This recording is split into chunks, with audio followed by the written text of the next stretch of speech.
ओम शांति। आज 21/5/2023 की मुरली है और आज रिवाइज कोर्स है 14/12/94। आज का मुरली का विशेष टाइटल है समय संकल्प बोल द्वारा कमाई जमा करने का आधार क्या है? 3 बिंदी लगाना। आज बाप दादा मुख्यतः हमें जो खजाने मिले हैं ना उसकी समझ देते हैं और समय के तरफ अटेंशन। और बाबा कहते बच्चे बोल समय संकल्प व्यर्थ नहीं जाने दो। तो खजाने वेस्ट गए तो बाबा ने बहुत बड़ी लॉस का लिस्ट भी दिया है। बाबा ने कहा बच्चे समय का अटेंशन दुनिया वाले को तो दिलाते हो ना, तो क्या है, आप खुद को तो अच्छे से समय का अटेंशन रखना पड़ेगा।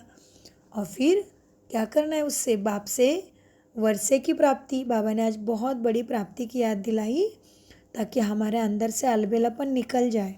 बाबा कहते वर्षे बाप के बच्चे हो तो बाप का पूरे वर्षे के अधिकारी। फिर बाप ही टीचर है तो टीचर के द्वारा इनकम होना है। योग्य बनेंगे, काबिल बनेंगे सतयुग के, और सद्गुरु द्वारा वरदान प्राप्त होने हैं। तो बाबा कहते कितने वरदान रोज़ मिलते हैं आपको। हाँ, भक्ति में तो कितने माथा टेकते थे, तभी एक वरदान सिंपल सा शब्द मिलेगा। क्या मिलेगा?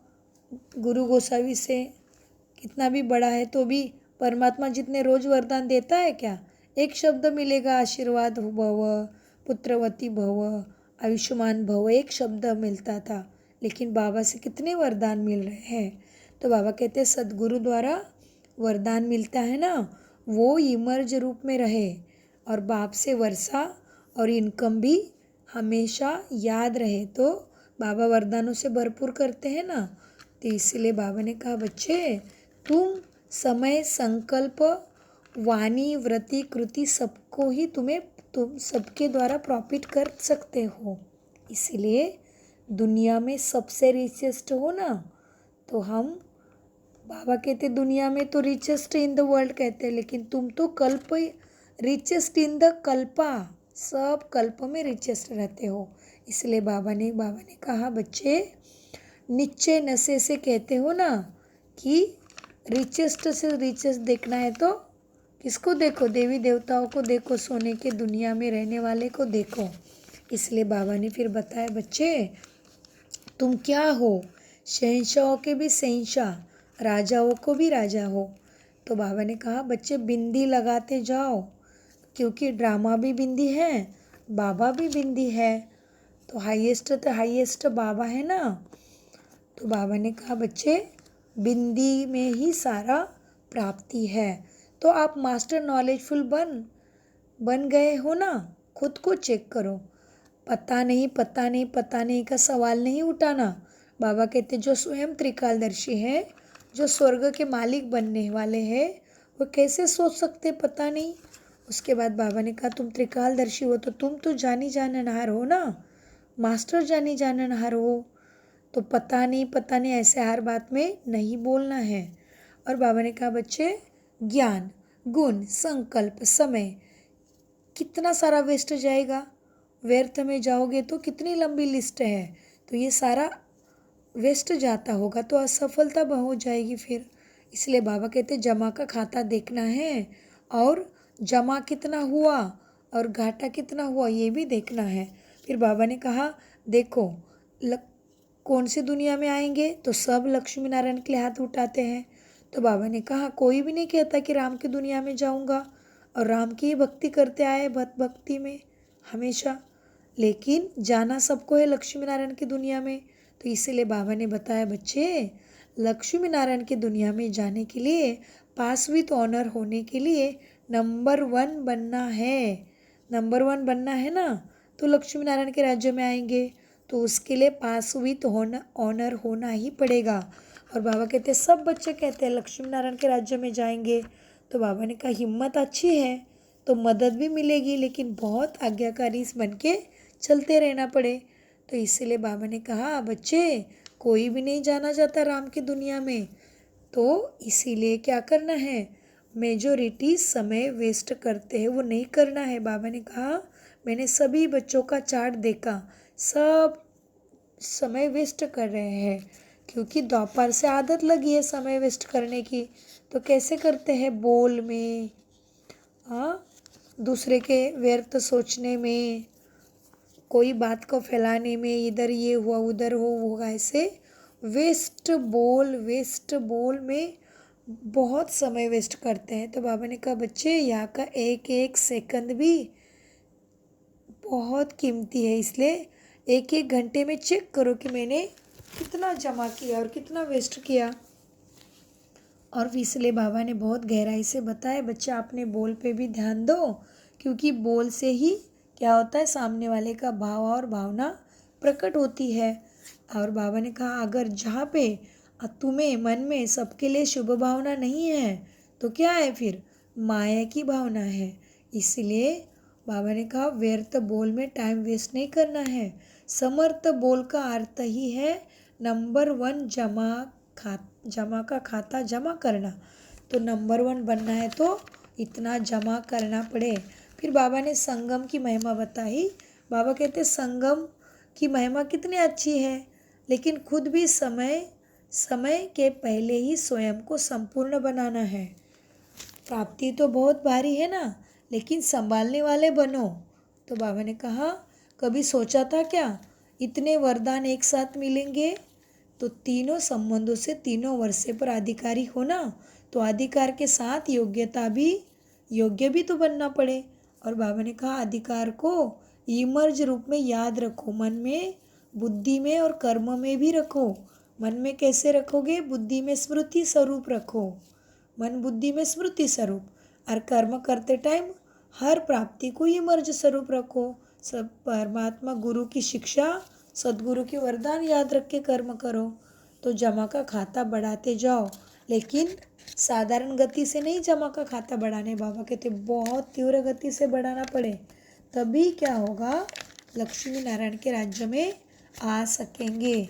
और उसके बाद बाबा कहते बच्चे समय प्रकृति माया तो विदाई लेने के लिए तैयार ही है, लेकिन आप संपूर्ण बन जाओ ना, तभी तो फिर बाबा कहते स्थापना का कार्य करने वाले के लिए विनाश करने के लिए टाइम थोड़ी ना लगेगा, लेकिन एवर रेडी तो होना पड़ेगा। तो अपने आप को चेक करना है कि क्या मैं एवर रेडी संपूर्ण हो गया है। तो बाबा ने कहा बच्चे हर घड़ी विनाश, कोई भी किसी भी घड़ी, अगर इसी घड़ी विनाश हो जाएगा तो क्या सोचो, चेक करो कि मैं संपूर्ण हूँ। अपने नॉलेज के आईने में देखो, अपने दर्पण में देखो। बाबा कहते हैं ज्ञान के दर्पण में देखो, अगर इसी घड़ी मुझे श्वास मेरे रुक गए तो क्या मैं संपूर्ण हूँ? तो इसलिए बाबा कहते बच्चे ब्रह्मा के लिए गायन है ना, क्या संकल्प सृष्टि रची, तो विनाश करने के लिए टाइम नहीं लगेगा। तो तुम बच्चों को संपूर्ण बन के डेट को फिक्स करना है। बाबा को डेट आप खुद तारीख बताओगे कि कौन से दिन ये दुख की दुनिया की समाप्ति करनी है। तो बाबा कहते बच्चे विनाश की तारीख, विनाश की डेट आप बच्चे को फिक्स करनी है। तो बाबा ने इसलिए होमवर्क दिया, संपूर्ण बनना है। और ऐसा बाबा ने फिर कहा है बच्चे यहाँ पे ब्रह्मा भोजन मिलता है ना, तो ऐसा ब्रह्मा भोजन कहाँ मिलता है क्या? तो इसीलिए फिर बाबा ने नए बच्चों के साथ बात की। बाबा ने कहा 1 साल में पक्के होके आए हो ना, तो क्या मिला है अभी? डायमंड की मिली ना मेरा बाबा। और मेरा बाबा की चेन क्या है? चेन होती है ना कि चाबी कहीं खो ना जाए, इसलिए चेन में लगाते हैं उसको। की चेन क्या है? बाबा कहते हैं बाबा के साथ सर्व खजानों की प्राप्ति हो जाती है। यही तो चाबी का, डायमंड चाबी कौन सी मिली है? मेरा बाबा। और उस मेरा बाबी चाबी को जतन करने के लिए, उसका लाभ उठाने के लिए उसके साथ किचन क्या है? सर्व संबंधों का रस एक बाबा से लेना और सर्व संबंधों में बाबा को स्मृति स्वरूप रखना, ये है डायमंड की किचन, डायमंड चाबी की चेन। तो इसीलिए बाबा कहते बच्चे विश्व के आगे तुम क्या फिर ऐसे स्मृति स्वरूप बाबा के आज्ञा का पालन करोगे तो तुम ही विश्व के आगे साक्षात्कार मूर्त फरिश्ता देवी देवताओं का साक्षात्कार सबको तुम्हारे द्वारा होगा। इसलिए बाबा कहते पास विथ ऑनर होने के लिए क्या करना है, बीज बाप दादा को अपने साथ रखना है। तो क्या हो जाएंगे, बाबा कहते हैं बीज को ही अपने साथ सीमर्ज रूप में रखो, याद में रखो, तो पास विथ ऑनर ज़रूर हो जाएंगे। ओम शांति। तो इस तरह से बाबा की आज अव्यक्त मुरली चली। और फिर बाबा ने आज बताया बच्चे तीसरा रविवार है ना, तो इसी तरह से सारे विश्व को सकाश देने के लिए बाबा ने आज बताया है। और आज का वरदान क्या मिला, परमात्मा के आधार पर व्यवहार को, परमार्थ के आधार पर व्यवहार को सहज बनाने वाले भाग्यवान आत्मा भव।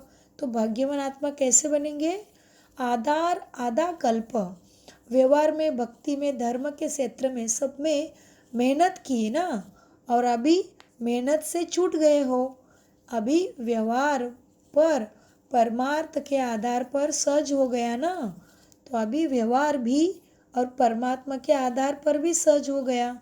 निमित्त मात्र कर रहे हो, निमित्त मात्र करने वालों को सदा से अनुभव होगा। व्यवहार नहीं है लेकिन खेल है ना, तो बाबा कहते सब तरफ जाना है। पूजा में बुलाया होगा, जो भी प्रोग्राम होते दुनिया वालों के, तो वो तो जाना है, लेकिन आपकी तो मेहनत तो ख़त्म हो गई ना। तो उधर तो कितना करते भक्ति में, मन में लगा लेते, अरे ये नहीं था पूजा में, वो नहीं था, ऐसे हुआ वैसे हुआ, कितनी झंझट मारी है। तो बाबा कहते वो सारी बातों से, मेहनत से छुटा दिया है ना, तो इसीलिए व्यवहार नहीं है लेकिन खेल है ना सारी चीज़ें, तो माया का तूफान नहीं। फिर बाबा ने कहा जो भी तुम्हारे साथ होगा वो माया का तूफान नहीं, ड्रामा अनुसार आगे बढ़ने का तोहफा है। तो मेहनत छूट गई ना, ऐसे मेहनत से अपने को बचाने वाले ही श्रेष्ठ भाग्यवान आत्मा बनेंगे। तो इसीलिए स्मृति स्वरूप बनो। और बाबा ने कहा स्लोगन में, जीवन में मधुरता का गुण धारण करना ही महानता है। जीवन में मधुरता का गुण धारण करना ही महानता है। ओम शांति। मीठे प्यारे अव्यक्त बाप दादा का अनगिनत पदम गुना शुक्रिया। नमस्ते प्यारे बाबा, नमस्ते। हम बच्चों को भी बाबा के द्वारा नमस्ते, याद प्यार, गुड मॉर्निंग।